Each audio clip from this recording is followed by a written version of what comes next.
What's up, beautiful people, and welcome to another episode of Don't Keep Up With the Joneses. Don't keep up with the Joneses. Don't keep up with the Joneses. Don't keep up with the Joneses. Don't keep up with the Joneses.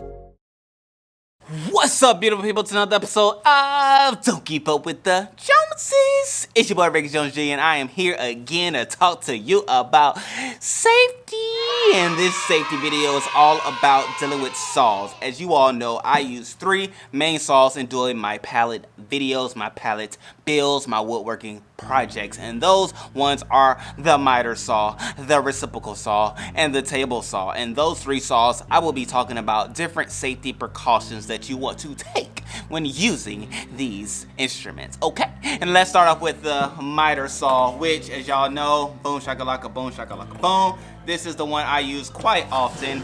Let me see if I can get it into frame. It's really not into frame, so let me make the adjustment so that you can see it. All right, boom. So we have the miter saw. Of course, this is the saw that you put your piece of wood in. You turn it on, boom, it goes down, cuts it, and it comes back up and things like that. So mine is actually wired. A lot of my other power tools are powered by battery, but this one is powered by by plug, 3-prong. I use the extension cord to, plug it into the wall to give it the electricity it needs to produce the power. And so, safety precautions. Step number one, always wear either tight-fitting clothing or clothing that is short sleeves, things like that. Ideally, long sleeves, because sparks could fly if you hit a nail while cutting. Wood can fly and things like that. So to protect yourself, try to wear long sleeve shirts. Don't wear loose clothing. At the end of the day, don't wear loose clothing. Make sure you wear your safety goggles, which I have. Boom, here. Wear your safety goggles. Protect your eyes. Yes, they're not the most fashion forward type thing, but at the end of the day, you will have eyes that you can see through at the end of your project when you wear those bad boys. So please wear your goggles, tight fitting clothing.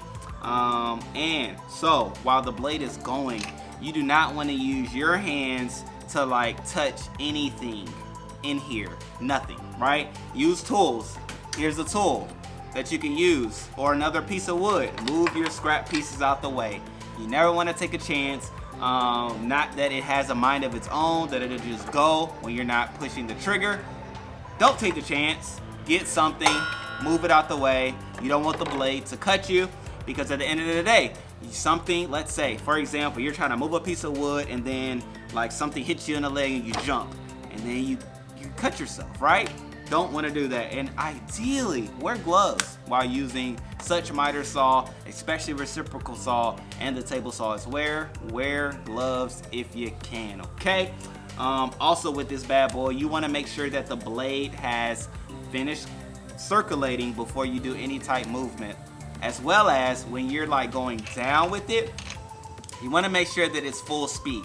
Okay, you turn it on, yeah, right, and then you don't go down until the blade is fully turned, because without it, it could cut, it could splice, it could do all type of stuff that you don't want it to do. Speaking of the blade, you always put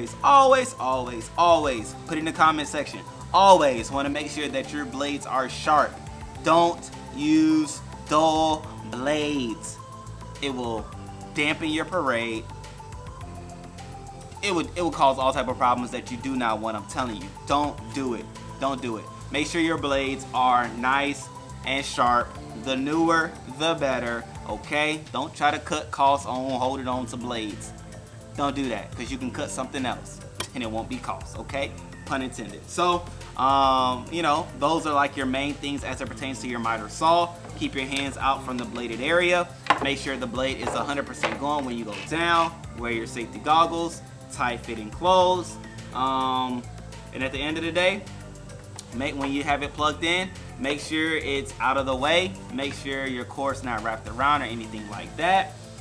Make sure nobody has the ability to come and mess with you while you're doing it. Make sure you're not intoxicated while using any of these type tools, because that will drastically change the outcome of your project. Okay, so that is it for the miter saw. If you have any other type points, let us know in the comment section below. because this is for us at the end of the day. Next saw we're gonna talk about is the Reciprocating Saw, which is my like go-to for many of my pallet projects. This is the main tool that I use to separate the pallets from the boards and all that good stuff, even cut it to get it to the shape and things that I want it to be in. This is like my go-to tool, my #1 tool, recommended for all pallet projects. And so one of the main things you want to do with, of course, this one is the same things as the other ones, the main tips, the fresh blade, the goggles, the, you know, your situations, boom. Your tight-fitting clothing. But at the end of the day, with this one, you want to use 2 hands. So as you can see, it has like a grip space here and a grip space here. So that will all determine like the way in which you are cutting with your situation. So if you're cutting down, you want to have a hand here, have a hand here, and you want to push down, okay? Allow this forearm to be a part of the pushing and guiding mechanism, okay? There's no battery here, so there's nothing gonna go. You know, there's even a safety feature with the trigger. At the end of the day, you know, and then when you're like going, like it's for your safety, use it. 2 hands always on it, okay? You wanna make sure you have a good grip.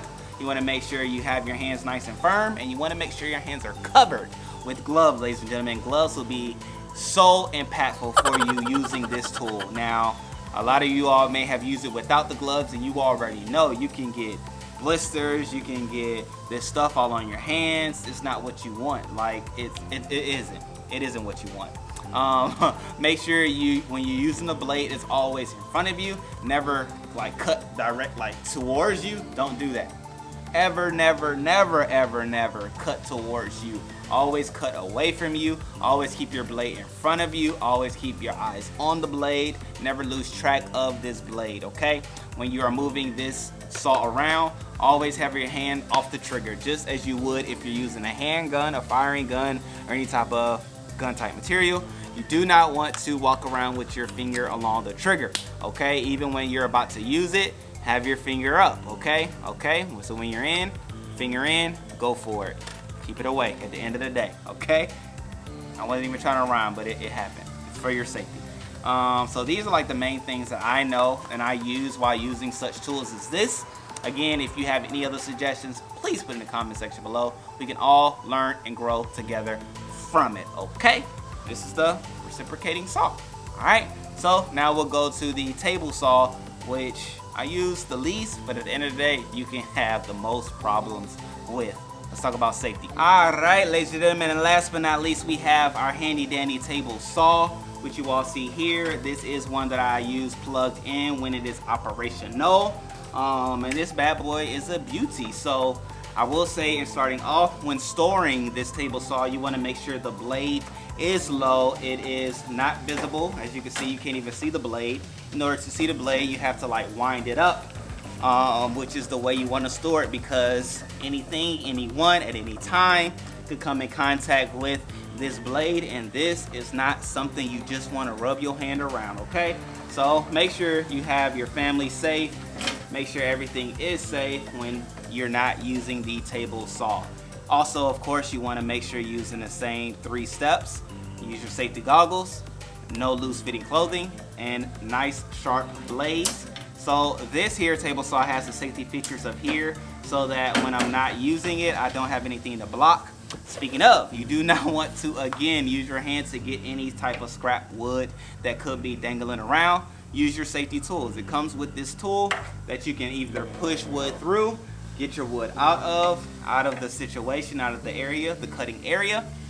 Use it. Use your tools to your advantage, because you want to use these tools and not your fingers, not your hands, because if you do, you can leave without them on your bate, okay?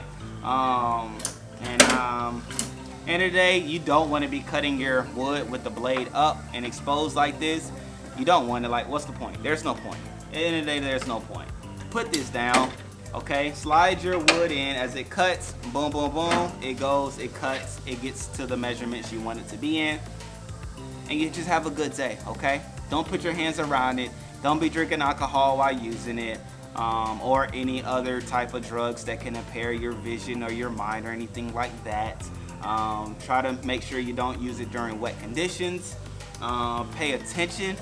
All right, make sure this blade has already spun to its maximum capacity before you bring any wood, anything like that into contact with it, because if not, you can get some shoot back, which you don't want, or wood just flicking and flying and things like that. But with your safety goggles, your eyes will be secure, and even you could even wear leather gloves while cutting with these here devices that'll keep your hands safe as well. I always try to have long sleeve shirts because it gets interesting, okay? Stuff gets to flying. I don't want cuts and dings and nicks and things like that. I want my wife to have a nice smooth body to hold and to rub on, okay? So I do those safety things as well. But yeah, man, that, and ladies, these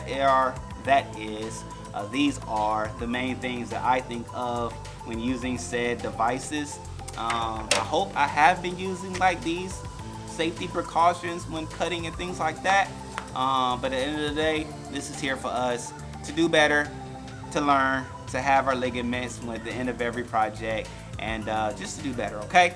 So again, at the end of it all, if you have any type tips that I did not say, did not use, please don't be fearful, don't be hesitant to let us know in the comment section below, because we can all learn and grow from it, okay?